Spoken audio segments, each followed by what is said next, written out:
sign of wind here in these kind of early opening 100 metres, Tom? I think it's mostly off the end of that island. Yeah, this is one of the tricky bits.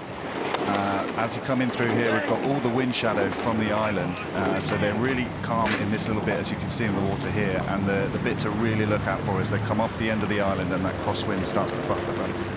Yeah, so here we go. This is Whitemarsh Boat Club versus Whitemarsh Boat Club, all the way from the United States of America, from the Hines Rowing Centre, and they've come across to race one another on the other side of the world. And there's a picture of the A crew loving that 4th of July-esque hat we've got in the 3-seat. Brilliant from Michael Rushman there, the 18-year-old who sat there backing up Ryan McLaughlin in the stroke seat. This is the Berkshire station that these guys are rowing on. They have got a slight advantage, but they also have the advantage, Tom, I guess, of knowing their speed against their B crew, who they'll have trained against all year. Yeah, they would have rowed against each other. Combinations could have changed throughout the year, but they'll have a good idea of the boat speed. I think they raced earlier in the year at the Mid-Atlantic Regionals. It was at 8 seconds difference there. So there's obviously there's going to be a bit of a race here still. That was a while ago, so we'll see how it's changed. Yeah, A crew psychological advantage of knowing that they've been put in that position, but B crew always nothing to lose and everything to play for. Indeed, they've got nothing to lose, and given that they might have known those statistics about the Buck station, which they're on, it might have filled them with a little bit of confidence that anything is possible here at Henley Royal Regatta. We always know that's one of the best things about this event. So many variables, anything's possible. It's very different to other river races, obviously, with the booms and everything else that's going on, the crowds all the way down, so it's never over till it's over, and you only need to lead for one stroke in a race, and that's the last one.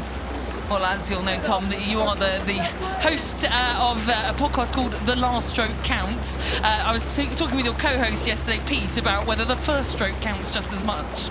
Yeah, I mean, we were looking at so many close races earlier yesterday, and just talking to people, you know, the standard here is so high. There's really no room for error anywhere. One caught crab, scuffed with the blade, a little steering can be enough to give the other crew the advantage. So really, really high standard of rowing here.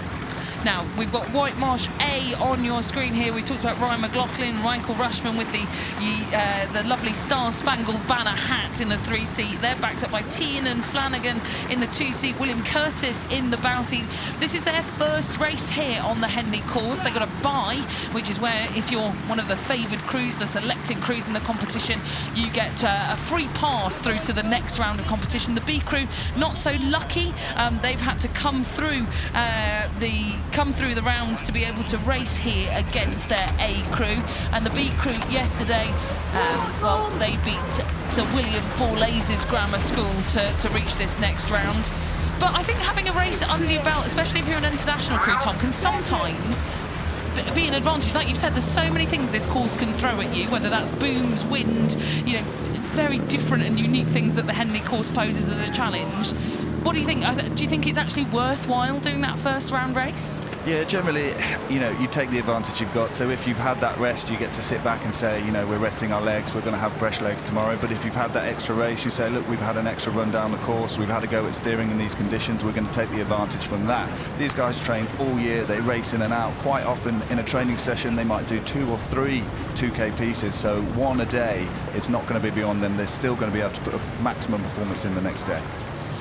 And you can just see here, this is now the B crew, the crew trailing, and you can see the bump on the water there. A little look round from the bow seat, Ian Levine, the 18-year-old who was in the first junior quad at the Mid-Atlantic Regionals this year, but now in this B quad. In front of him, Daniel Neary, Aidan McDonnell and Ozzy Spiker, the 16-year-old stroking this B quad. That's very impressive.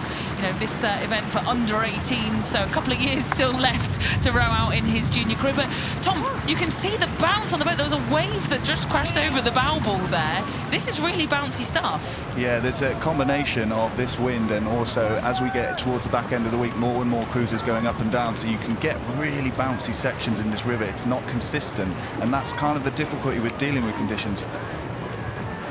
Yeah, it's really kind of left and right, and we can see this on our picture here. They're dealing with it really well, still staying loose, not seeing any sort of tightness in the upper shoulders. This A crew kind of showing that they're dealing with these conditions, but you can see those blades just catching on the water as well.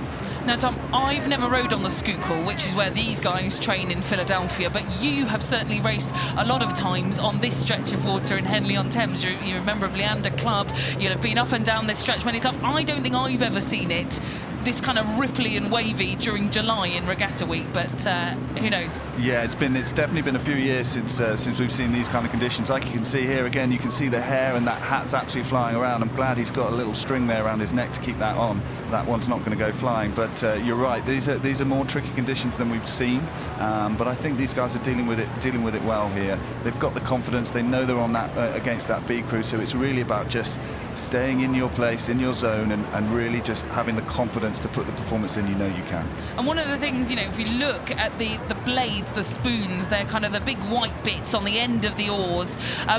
Essentially, the guys, when they're sculling, do these things called squaring, right? So they'll turn the blade square to enter the water there. That's exactly what they're doing.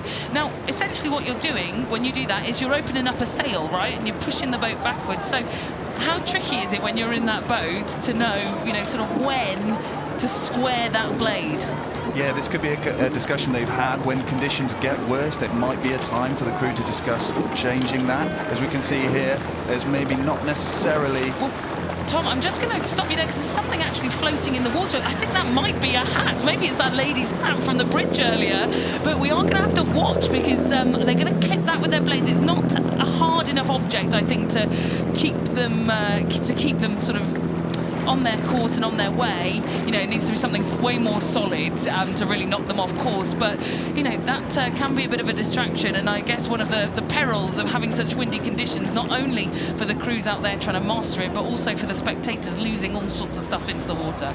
Yeah, we've got the sun here, though. We ordered some sun, so I think the weather's great here. But, yeah, hold on to your hats here at the moment because the wind is not settling down anytime soon. No, and I think hopefully a different hat to the one that lady lost on the bridge that we saw earlier in our opening of our coverage. But back to the crew at hand, and this is the A crew from Whitemarsh Boat Club, USA. Like we said, they've come here all the way from Philadelphia, so good morning to you if you're tuning in the USA. No, about 9 o'clock in the morning, I think, Tom, did you say? Is that? Yeah, they haven't had to wait as long as us to get to see this one. But yeah, fantastic rowing here now. You see the water's just calmed down again a little bit as we have some more shelter, and A crew have done a really great job there of you know, putting that performance in. You know, they should beat them, but you've still got to go there and you've still got to do it down the track. So Whitemarsh A will cross the line and on their journey to attempt to be the first ever American crew to win the Fawley Challenge Cup. That was their aim when they left the United States of America, and they will be able to progress on that journey against their B crew, who raced extremely well in those conditions. But there is that result from this round of the Fawley Challenge Cup.